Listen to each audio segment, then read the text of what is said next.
हायाघाट थाना क्षेत्र के हायाघाट स्टेशन के बगल में जो चाकूबाजी में सचिन झा घायल हुए थे, जिंदगी और मौत के बीच पटना के पीएमसीएच में ये इलाजरत थे। अभी ये घर आए हैं, अस्पताल से निकल कर घर आए हैं, लेकिन अभी भी इनकी स्थिति ठीक नहीं है। बार बार ये गिर जाते हैं, बेहोश हो जाते हैं। और अभी शाम का सब वक्त था जब हमें पता चला कि ये घर आए हैं, तो हमने सोचा कि क्यों ना उस दिन की घटनाएं आखिरकार क्या हुई, सचिन झा से ही सुनेंगे कि आखिरकार इतनी बड़ी घटना ग्रामीण क्षेत्र में किसी युवक को मारने के लिए इतने बड़े संख्या में अपराधी या युवक, जो गांव के युवक होते हैं, वो युवक आए और इनको उन्होंने सोचा कि ये मर गया होगा, इस तरह का घायल करके वो लोग भाग गए। सचिन जी, आखिरकार उस दिन की घटना क्या हुई थी? इतना बड़ा घटना आपके साथ क्यों हुआ? इस घटना के बारे में तो हमें मतलब कोई जानकारी नहीं थी फिलहाल। मतलब हम जो है सो मतलब ट्रेन पकड़ने के लिए जा रहे थे, मेरा ट्रेन छूट गया और फिर मतलब हम भाई के दुकान पे बैठे हुए थे। एकाएक मोहम्मद इरशाद नाम का लड़का का फ़ोन आया हमको कि जैसे ऐसे दोस्त आओ मिलना है तुमसे। तो हम समझे ऐसे ही बस बुलाया मिलने के लिए, हम भी मतलब कुछ सोचे नहीं, हम भी मतलब चले गए अकेले मिलने के लिए उससे। जब वहाँ हम पहुँचे तो वो सिगरेट पी रहा था और हमको हाथ बढ़ाया मिलने के लिए, मिलाने के लिए हाथ। जैसे ही हम हाथ बढ़ाने के लिए उससे हाथ मिलाए कि पीछे से मतलब आदमी सब आने लगा। मतलब साजिश किया हुआ था, पता नहीं कि क्या भी। आदमी सब आने लगा और जैसे अचानक से मेरे मतलब चारों तरफ से चाकू को चलने लगा। हम जब तक कुछ समझते तब तक हमको जैसे चाकू ताकू लगे, हम घायल हो चुके थे। तो वहां से मतलब कि जो हम जैसे जैसे तैसे भागने का कोशिश की और जो है सो हम भागने में सफल रहे। और फिर थोड़ी दूर आगे मतलब भागते हुए एक दो आदमी मिले जिसे हम मतलब हम अपना फोन दिए, बोले कि मतलब मेरे भाई को कॉल कर दो, सो मतलब ऐसे ऐसे। तो फिर वो आदमी शायद भाई को फोन किया और फिर भाई मतलब आया वहां से हमको अस्पताल लेके।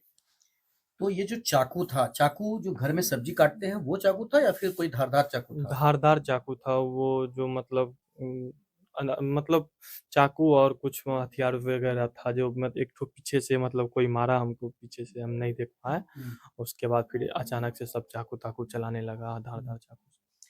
इरशाद को आपने पहचाना जो हाँ, हाथ जो बढ़ाया लड़का। था? और हम किसी को नहीं पहचाने, मतलब जो लड़का हमको बुलाया था उसको हम जानते भी थे और उसको हम पहचाने। आपको जब आभास हुआ कि कितने लोग आपको घेरे हुए हैं, कितने लोगों ने हमला किया?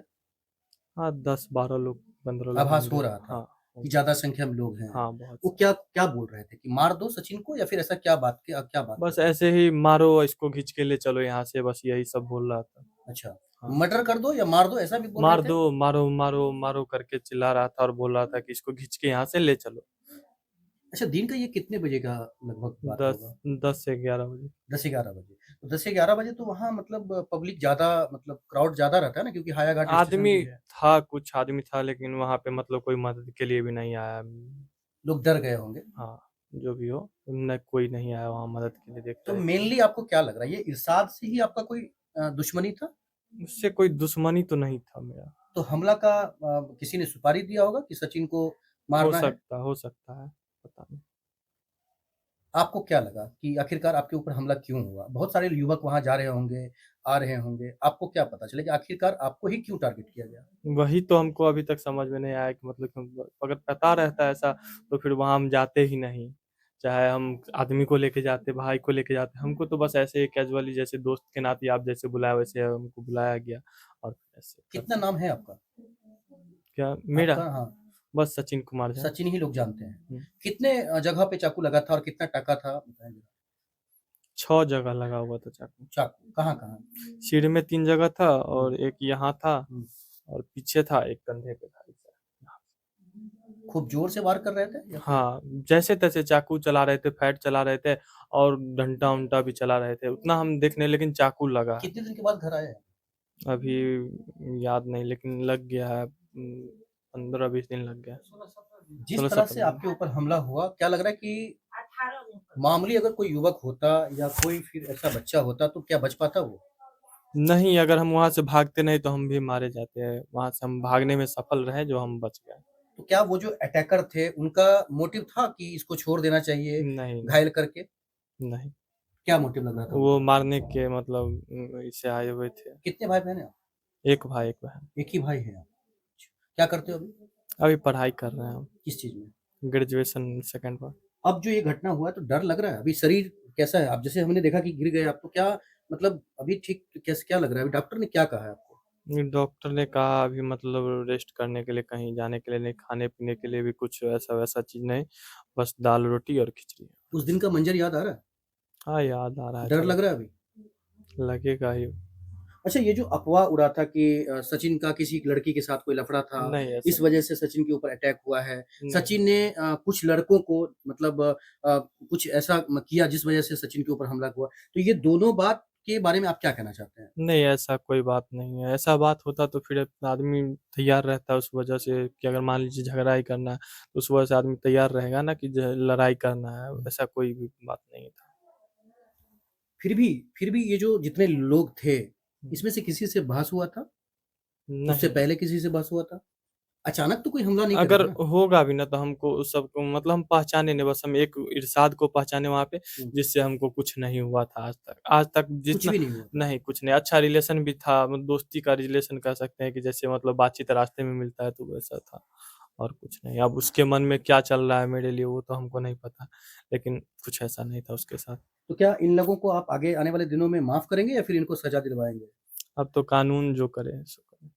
आप क्या चाहते हैं? इन लोगों को किस तरह का सज़ा होना चाहिए? हम क्योंकि तो इन्होंने चाहते हैं कि कानून बस जो है सो सही न्याय अटेम्प्ट दे, टू मर्डर सही न्याय दे और क्या करें।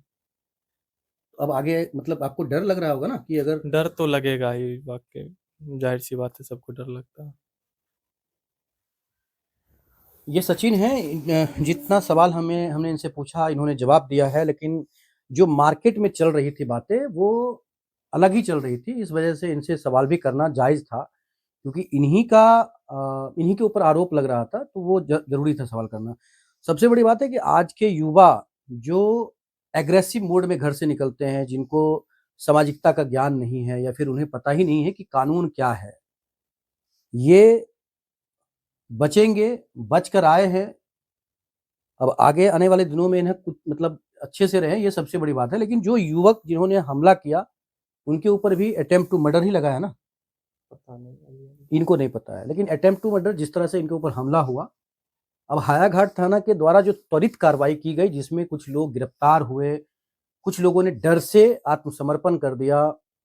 यही चीज़ अगर वो पहले समझ जाते, धक्का दे देते, चार चमेटा खींच कर मारते या कुछ भी करते लेकिन इस तरह से हमला करने का मतलब ही है कि उसको मार देना इस तरह से है। जहाँ तक केस के बारे में पता चला कि 2-3 युवक रतनपुरा के हैं जो गैंग चला रहे थे, वो भी गिरफ्तार हुए, 2-3 बल्हा के थे, वो भी गिरफ्तार हुए, एक थलवारा के थे, वो भी गिरफ्तार हुए बरमुत्रा के। तो इस तरह से जो युवक हैं उनके लिए सबसे बड़ा एक ही मैसेज है कि आगे आने वाले दिनों में आपको आगे बढ़ना है, जीवन जीना है, ना बल्कि इस तरह का घटना करके खुद भी जेल जाइए, दूसरे को भी आप सज़ा दीजिए। देखते रहिए जगजीत के साथ।